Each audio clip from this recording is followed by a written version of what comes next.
আসসালামু আলাইকুম রহমতুল্লাহি ওবরাকাতুহ।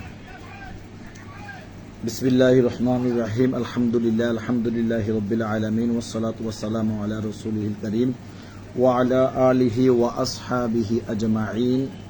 আম্মা বা'দ, ফাকাদ ক্বালা আল্লাহু তাআলা ফিল কুরআনিল কারীম ওয়া ফুরকানিল হামিদ। আউযু বিল্লাহি মিনাশ শাইতানির রাজীম। ফাহাল আসাইতুম ইন তাওয়াল্লাইতুম আন তুফসিদু ফিল আরদি ওয়া তুকাত্তিউ আরহামাকুম উলাইকাল্লাযীনা লা'আনাহুমুল্লাহ। সাদাকাল্লাহুল মাওলানাল আযীম ওয়া সাদাকা রাসূলুহুন নাবিয়্যুল হাবিবুল কারীম ওয়া ক্বালা রাসূলুল্লাহি সাল্লাল্লাহু তাআলা আলাইহি ওয়াসাল্লাম আফযালুল জিহাদ কালিমাতিন হাক্কুন ইনদা সুলতানিন জাইর ওয়া ক্বালা আলাইহিস সালাতু ওয়াসসালাম।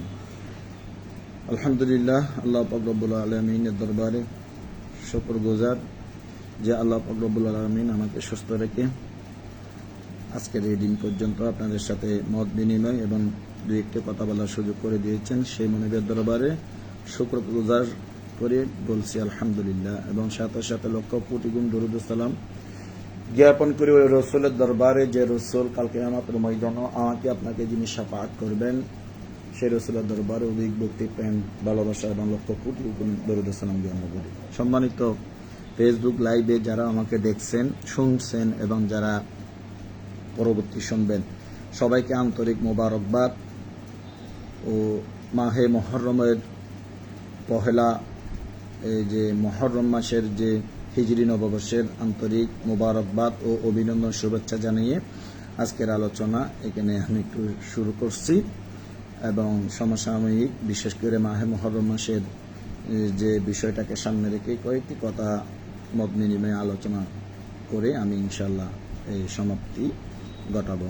ইনশাআল্লাহ আমরা মনিব যদি আমাকে তৌফিক দান করেন। ওমা তৌফিকি ইল্লা বিল্লাহ, সুবহানাকা লা ইলমা লানা ইল্লা মা আল্লামতানা। তো ফেসবুক লাইভে যারা দেখছেন অনেকেরা সরাসরি আপনারা আপনাদের মতামত কমেন্টে জানাবেন। আপনাদের যে লুকে থাকা, ছাপিয়ে থাকা যে মতামতগুলা বা যেগুলো আছে সেগুলো একটু জানাবেন। আর আমার এই আলোচনার এই যে আলোচনা চলাকালীন যে বিষয়টা আপনাদের যা মত বিনিময়ের প্রয়োজন বা আপনাদের বা মন্তব্য থাকে সেগুলো জানাবেন, ইনশাআল্লাহ আমি চেষ্টা করব। তো আসুন আমি কোরআনে কারিম থেকে যে একটা আয়াত কারিমা তেলাওয়াত করেছি, এই আয়াতের আলোকে আমি আলোচনাটা শুরু করি। বিসমিল্লাহির রহমানির রহিম। আমি আয়াতে কারিমের যে অংশ বিশেষ তেলাওয়াত করেছি এটা হচ্ছে সূরাতুল মুহাম্মদ সাল্লাল্লাহু আলাইহি ওয়াসাল্লাম, সূরা মুহাম্মদ। তো ওখানে পবিত্র কোরআনে আল্লাহ পাক রব্বুল আলামিন বলছেন, ফাহাল আসাইতুম ইন তাওয়াল্লাইতুম আন তুফসিদু ফিল আরদি ওয়া তুকাত্তিউ আরহামাকুম। ফাহাল আসাইতুম, সম্ভবত ইন তাওয়াল্লাইতুম, যদি তোমাদেরকে যদি ক্ষমতায় আসীন করা হয়, ক্ষমতা দেওয়া হয় বা ক্ষমতাবান করা হয়, আন তুফসিদু ফিল আরদ, তোমরা জমিনের মধ্যে ফাসাদ করবা, ফিতনা ফাসাদ, রক্তপাত ঘটাবা, বিশৃঙ্খলতা তোমরা সৃষ্টি করবা, মানে এবং ওয়া তুকাত্তিউ আরহামাকুম, এবং তোমরা আত্মীয়তা ছিন্ন করবা, আত্মীয়তার যে সম্পর্ক এটা ছিন্ন করবা, বিচ্যুতি ঘটাবা। আর আল্লাহ পাক রব্বুল আলামিনের এই আয়াতের যে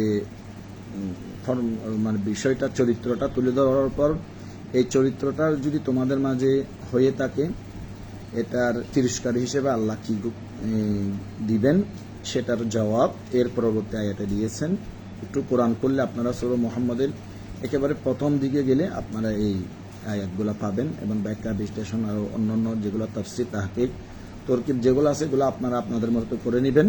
কিন্তু সরল অনুবাদের দিক থেকে এই আয়াতগুলা এবং সরল বাংলা অনুবাদগুলো আপনারা পাবেন।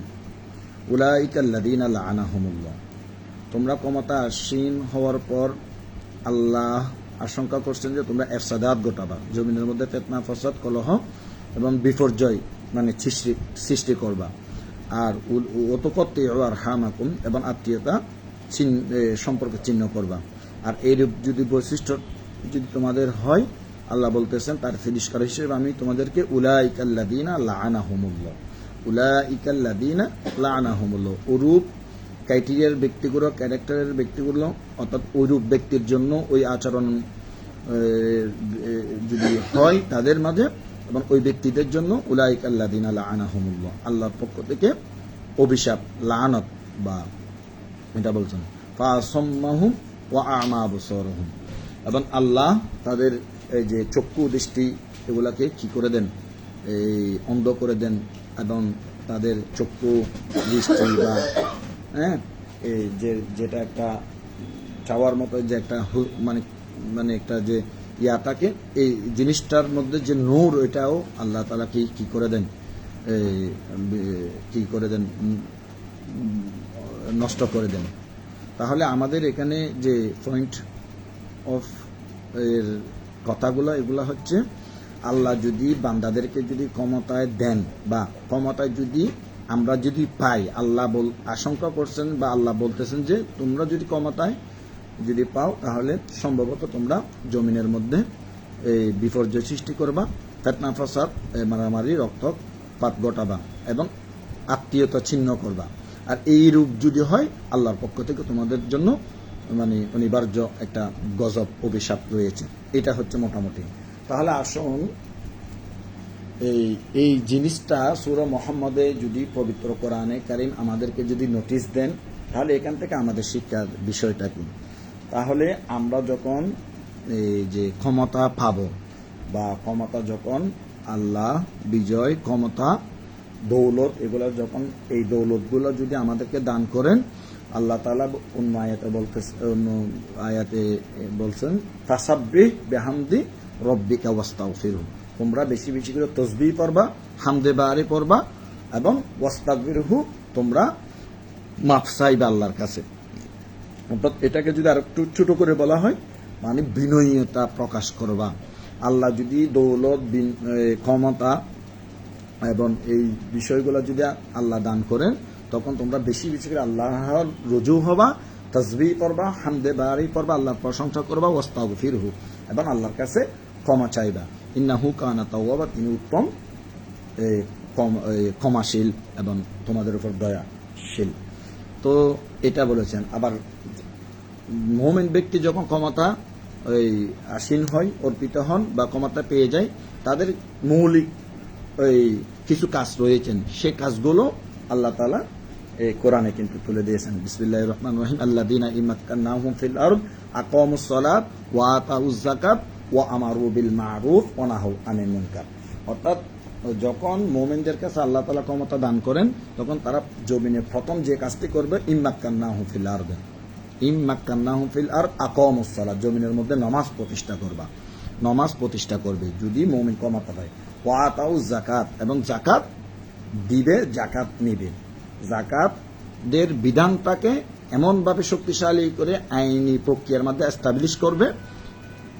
ওয়া আতাউজ যাকাত, যাকাতের সুদমুক্ত যে ঋণ, সুদমুক্ত অর্থনীতি, এটাকে ভাঙচাল করার জন্য, এটাকে দুলিশাত করার জন্য ওয়া আতাউজ যাকাত, তারা যাকাতের বিষয়টাকে এস্টাবলিশ করবা। এটা সমাজে, রাষ্ট্রে, সংসদে, সংবিধানে এটাকে এস্টাবলিশ করবা যদি মুমিন ক্ষমতা পায়। তাহলে আসুন, এখন যদিও ক্ষমতা ইমানদারগণ বা যারা ইসলামী রাজনীতি, তারা যদিও না পায়, তারা বিরোধী দলে আছে, এখন তারা সুদমুক্ত অর্থনীতির জন্য, যাকাত ব্যবস্থার জন্য কতটুকু ভূমিকা রাখছে আপনি প্রশ্ন রাখতে পারেন, কমেন্ট বক্সেও রাখতে পারেন, আপনি আপনার জায়গা থেকে এটা বাদ তুলতে পারেন। আকামুস সালাত, তারা নামাজের ব্যাপারে কথা বলবেন। তারপর ওয়া আমারু বিল মা'রুফ, সৎ কাজের আদেশ করবেন, সৎ কাজের আদেশ করবেন, উদ্বুদ্ধ করবেন, সৎ কাজ করার জন্য এনভায়রনমেন্ট, পরিবেশটা তারা কি জাতির কাছে নিশ্চিত করবেন।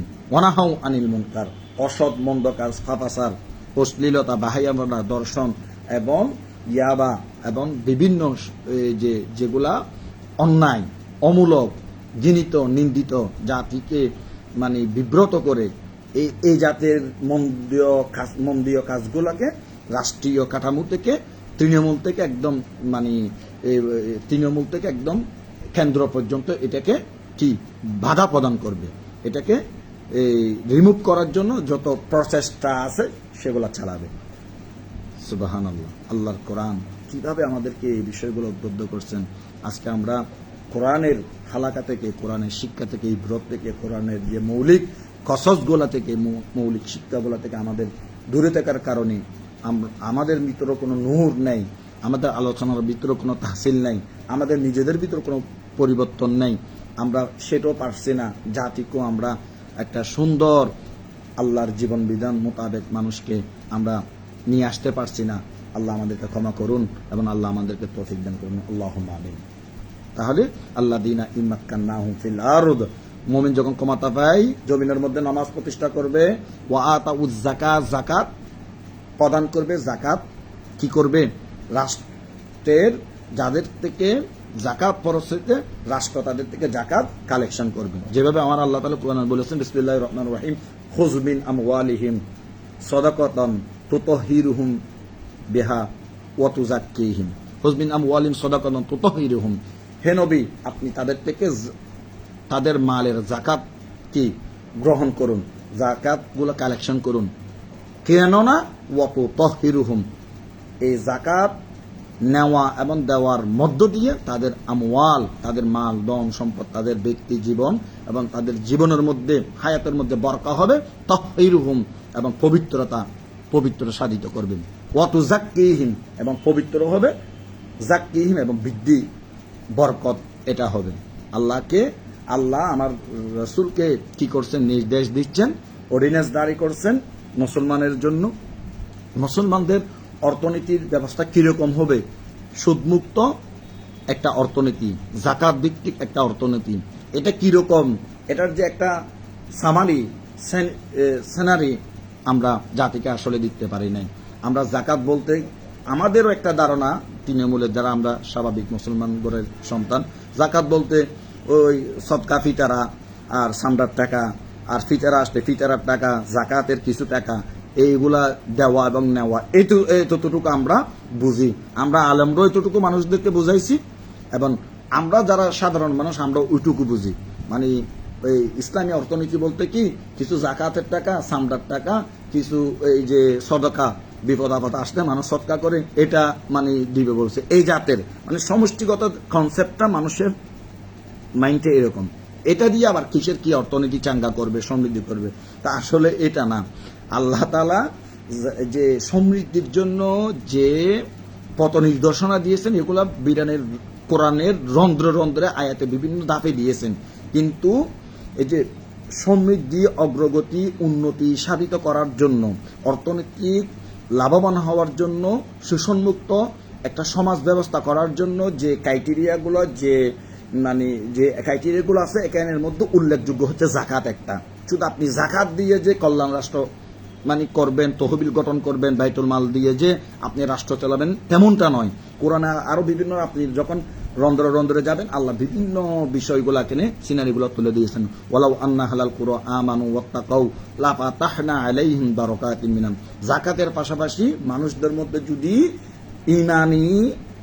ইমান চেতনাটা যদি থাকে, ওয়াত্তাকাউ লাফাতাহনা, ওয়াত্তাকাউ তাদের যে আল্লাহ ভয় এর রীতি নীতি, এই বিষয়টা যদি তাদের সমাজের মধ্যে চলে আসে, অন্তরের মধ্যে যদি ধারণ করে, লাফাতাহনা আলাইহিম বারাকাতিম মিনাস সামাই, আসমানের নিচে জমিনের উপরে অসংখ্য বরকা, রাজি, অগ্রগতি, সমৃদ্ধি আল্লাহ তাআলা দান করবেন। কখন?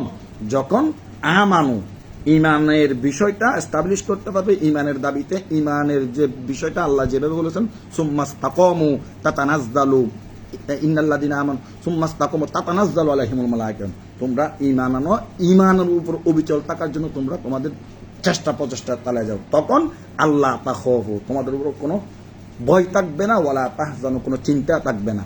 এটা আল্লাহ ঈমানের যে গুরুত্বের জন্য এটা বলেছেন। আরো বিভিন্ন সূরা আনফালের শুরুতে, লিয়াজদাদু ঈমানাম মাআ ঈমানিহিম ওয়া ইযা তুলিয়াত আলাইহিম লিয়াজদাদু, তোমরা কোরআন তেলাওয়াতের মাধ্যমে আল্লাহর নৈকট্য হাসিল করো, যে যেমনি ভাবে লিয়াজদাদু, তোমাদের ঈমানটাকে বৃদ্ধি করো। আর ঈমানের বৃদ্ধি করার ক্ষেত্রে আল্লাহ ওখানে বলতেছেন সুম্মাস্তাকামু, শুধু ঈমান বৃদ্ধি করবে না, ঈমানের উপর অবিচল থাকবা। তখন তোমাদের টেনশন এবং ভয়ের কোনো কি বিষয়টা আর থাকবে না। এটা আল্লাহ তাআলা বিভিন্ন ভাবে বলছেন। তো তাহলে আসুন, এখানে যেভাবে বলা হচ্ছে, এই যে আমি যে কথাটা আলোকপাত করেছিলাম, আল্লাযীনা ইমাক্কান্নাহুম ফিল ওয়ালাউ আন্না আহলাল কুরআ আমানু, ঈমান আনবা, বয়ের রীতিনীতি মেনে চলবা, তখন আল্লাহ সমস্ত বরকতের দুয়ার উন্মোচন করে দেবেন। আসুন সম্মানিত উপস্থিতি কারণ আমরা এই যে একটু আগে যে একটা আমি উদাহরণ দিয়েছিলাম, এটা বরাবরই ইসলামী কল্যাণ রাষ্ট্র অর্থনীতি মুক্তির জন্য জাকাত শুধু বরাবর, এটা তো অবশ্যই বটে, আমাদের যে ভুল কনসেপ্ট এটা না। বিভিন্ন জায়গায় আপনি দেখবেন জাকাত কালেকশন করবে, এই জাকাতটাকে সুষম বন্টন করবে, সুদমুক্ত যে একটা অর্থনীতি, ঋণ চালু থাকবে এবং কর্মসংস্থান সৃষ্টি করবে, মেধাভিত্তিক এবং এই তকওয়া ভিত্তিক মানুষের যে একটা চরিত্র গঠন হবে।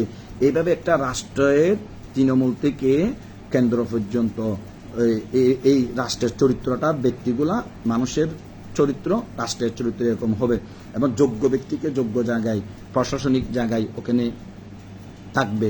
এর বাইরে দুর্নীতি থাকতে পারবে না, দুর্নীতি, ঘুষ, অন্যায় এগুলো থাকতে পারবে না। এই বিষয়গুলো সামগ্রিকভাবে ইসলামী কল্যাণ রাষ্ট্র এই বিষয়গুলোকে আগে কি মডিফাই করবে। এর ভিতরে সুদমুক্ত অর্থনীতির জন্য, অর্থনীতি অগ্রগতি সমৃদ্ধির জন্য জাকাতের খাতটাকে ফাঁসে রেখে মানুষের যে যোগ্যতার ভিত্তিতে ওই উন্নতির সাধিত করে সামগ্রিক রাষ্ট্রটাকে তারা কি করবে। তো এগুলো অনেক আলোচনা, এগুলো নিয়ে অন্য একদিন হয়তো আলোচনা করা যেতে পারে। যে আয়াতে কারিমা বলেছেন, এটা মুহররম মাস, মুহররম মাস, এই মুহররম মাসের আমাদের যে শিক্ষা রয়েছেন, এখানে ক্ষমতার অপব্যবহারের কথা আল্লাহ তাআলা নোটিস করেছেন। ক্ষমতার অপব্যবহার হলে তোমরা আল্লাহর অভিশাপ ভুক্ত হবে। আত্মীয়তা চিহ্ন করলে আল্লাহর অভিশপ্তের জায়গায় তুমি চলে যাবে। তাহলে আসুন প্রিয় দর্শক শ্রোতা, এ কারবালার শিক্ষা, মাহে মুহররম মাসের শিক্ষা, এগুলা বেশি কম আপনারা সবাই জানেন। এখানে একটাই শিক্ষা আমাদের, সবগুলাকে সামারাইজ করে যদি আমি একটাই যদি লাইনে আনি, এটা হচ্ছে কোনো ভাতালা শক্তি, ফেসিস্ট শক্তি, স্বৈরাচারের ক্ষেত্রে শক্তির বলয়ের কাছে ইসলাম সত্য কোনোদিন মাথা নত করে নাই। এই শির দিয়েছেন, তারপরে সত্য কাছে মিথ্যার কাছে কি পরাজয় বড় কোনো নাই। তো এগুলো আমাদের কারবালার শিক্ষা, সত্যের উপর, এবং ইসলাম সবসময় সত্যের পক্ষে, মানবতার পক্ষে জন্য সবসময় জেহাদ করেছেন, নিজেরা শহীদ হয়েছেন, দন্দন দিয়েছেন। এরপর মিথ্যার কাছে, ফেসি শক্তির কাছে, ফেসিস্টের কাছে, স্বৈরাচারের কাছে, অন্যায়ের কাছে, ক্ষমতার বলয়ের কাছে মাথা নত করে নাই। এটা হচ্ছে আমার ইসলাম। সেজন্য আমার শুরুতে যে হাদিসে কারিমা তেলাওয়াত করেছি, আল্লাহ রসুল কাছে প্রশ্ন করা হয়েছে সর্বোত্তম জিহাদ কোনটি ইয়া রাসূলুল্লাহ।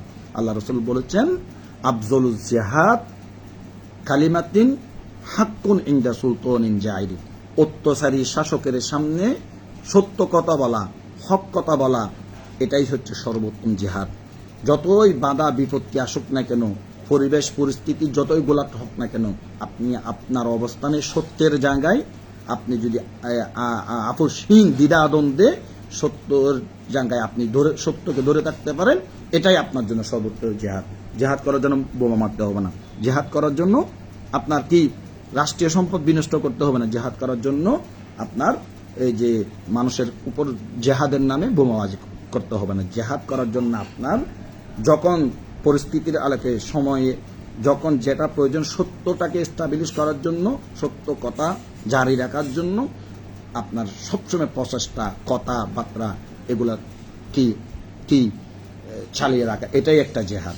অন্য হাদিসে বলেছেন মান নাফসা, সর্বোচ্চ জেহাদ হচ্ছে নিজের নফসের সাথে জেহাদ, মানে নিজের কুপ্রবৃত্তিকে যদি নিয়ন্ত্রণ করে, নফসয়ে আম্মারাকে যদি মুতমাইন্নার দিকে নিয়ে যেতে পারেন এবং নফসকে প্রশান্ত রাখতে পারেন, এটাই হচ্ছে সর্বোত্তম জিহাদ হবে। আসুন আমরা কারবালা এবং মুহররম মাসের শিক্ষা, মুহররম মাসের যে আমাদের ত্যাগ তিৎকার, আমাদের যে প্রেরণা, সেখান থেকে আমরা শিক্ষা নিয়ে সত্যে ঝান্ডাকে আমরা বিজয়ী শক্তি হিসেবে বাংলার জমিনে প্রতিষ্ঠা করার জন্য আমরা একজাত তরুণ এবং তারুণ্য আমরা কাজ করে যাই, আমরা বুঝি, জানি, শিখি।